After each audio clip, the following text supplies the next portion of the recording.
What is good, dudes, lady dudes? Welcome back to Just Nuts, guys. Today we got some Yu-Gi-Oh news for Duelist Pack 5. Some new cards revealed there. Pretty cool BAKURA support, which is pretty interesting because if you don't know, I made a video a couple weeks ago, maybe a couple months ago now, talking about around when Sisters of the Rose came out, talking about Duelist Pack 5 because we got that announced. And talking about the possible characters they could throw in there.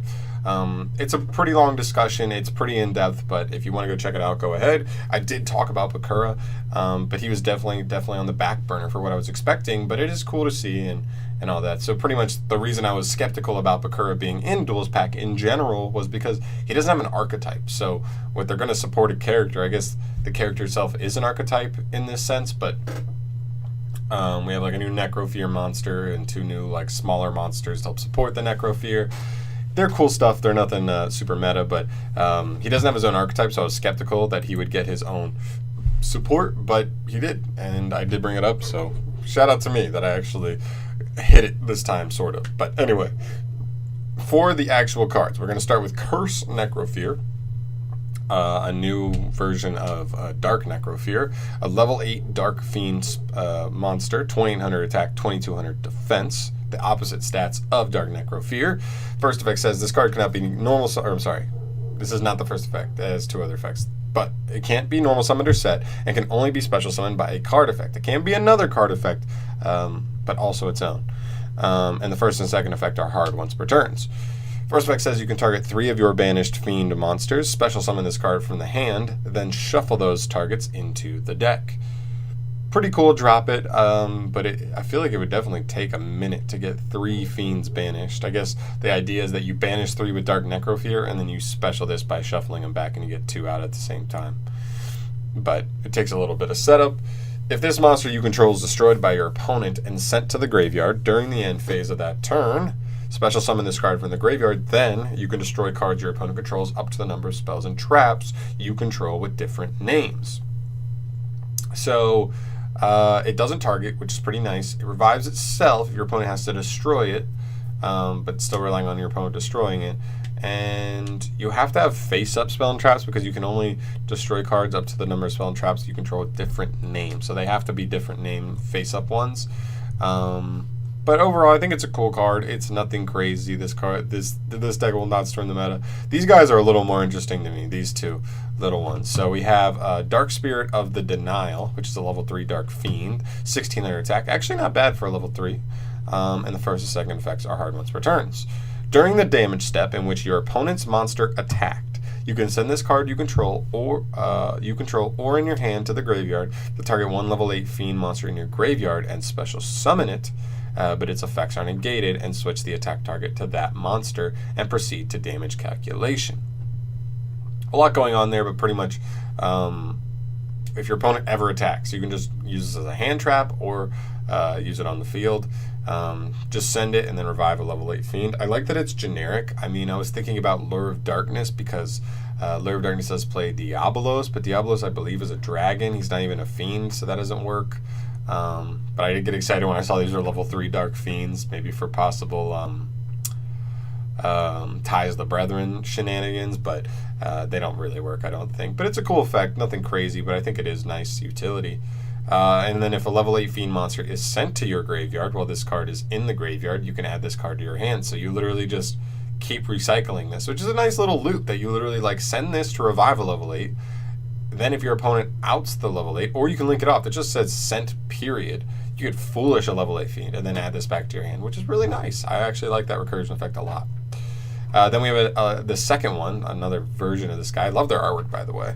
Is Dark Spirit of the Malice, another level 3 Dark Fiend, 1600 attack, again, pretty decent for level 3, and 2 art of once per turn effects. First effect says when your opponent activates a card or effect, period, you can send this card you control in the hand or in the hand to the graveyard, then target 1 level 8 Fiend in your grave, special summon it, but its effects are negated. So this literally just responds to any card or effect your opponent activates. You just get to revive a level 8 Fiend.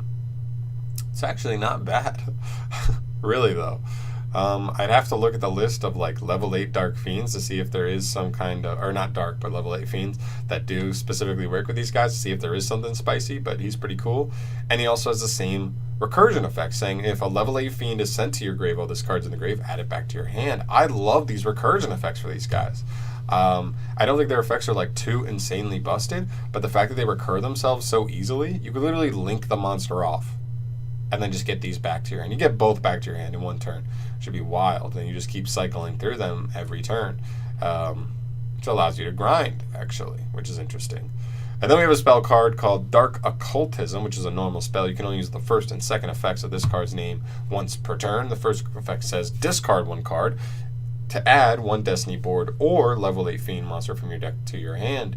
The discard is rough because you're just straight up doing a neg 1, but you are grabbing any Destiny board, or you are grabbing Destiny board to start off your board, and also, or you're searching a level 8 Fiend. This could just be a generic level 8 Fiend support, like any deck that plays that. If the card is like that powerful, this could just be generic support for that kind of deck, which is actually interesting in that sense, that this is just a Rhoda for a level 8 Fiend. Well, again, I have to look at level 8 Fiends to see if there's anything spicy there, but interesting.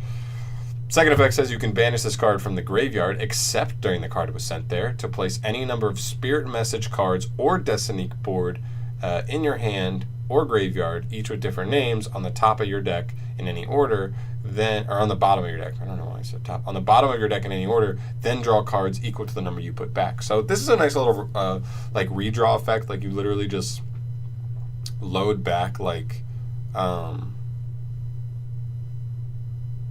I don't know, or whatever. If you have any multiples, because I'm guessing in a spirit board deck, you're probably just kind of like Exodia. You're just playing 3 of everything just to increase the chances of seeing all of them. So if you do draw the doubles, you literally just use this to shuffle them back and take a chance at redrawing and drawing hopefully the right ones. Pretty nice little draw card. Then we have a trap card to finish it off called Death Sentence. I love the artwork on here. That little Ouija board. Continuous trap card. You can only use one effect of this card's name once per turn, so you have to pick one and stick with that. First effect says target Fiend monsters among your banished monsters or in your graveyard up to the number of Spirit Mystic cards or Destiny board you control and add them to your hand. So nice little recursion effect, just add them. It's a continuous, so you just activate one of these per turn. These just could load these guys back into your hand if you're not going to have a level 8 sent to graveyard. To recur them, you could just grab them, or if they're banished, you just grab them, which is pretty nice. And then the second effect says you can send this card in your spell and trap zone to the graveyard to place a Spirit Message card from your hand or graveyard into your spell and trap zone and treat it as being placed there by the effect of Destiny board. This is really nice as well, just speeding up the effect of Destiny board and getting your final board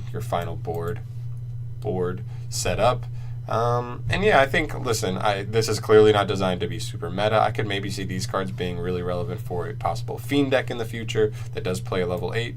But I think overall, like, listen, it's a legacy support, and that's what this is supposed to be. BAKURA was never supposed to... Destiny board was never going to be meta. This is clearly specifically Destiny board support. But I do see some possible potential in the future. You know, Rhoda for level 8 Fiends. You have nice protection / revival cards for level 8 Fiends, which is pretty cool. And yeah, I just think it's pretty cool overall, and I like the BAKURAs here. I'm interested because this is the cover. So the interesting, like, little theory thing here is like BAKURA is the cover, confirmed. This is just the cover for the thing, and he's the only one on here. There's nothing else on here indicating any other characters. So I'm really curious to see what other characters will get supported in here. Maybe because BAKURA's on here, this is going to be like a villain pack. Maybe we see Pegasus again, and maybe we get Toon support, an actual archetype, where the last time we saw like more of like, what am I thinking about? Like odd eyes restrict, or not odd eyes, eyes restrict cards and stuff like that. Maybe we see like specific Toon stuff.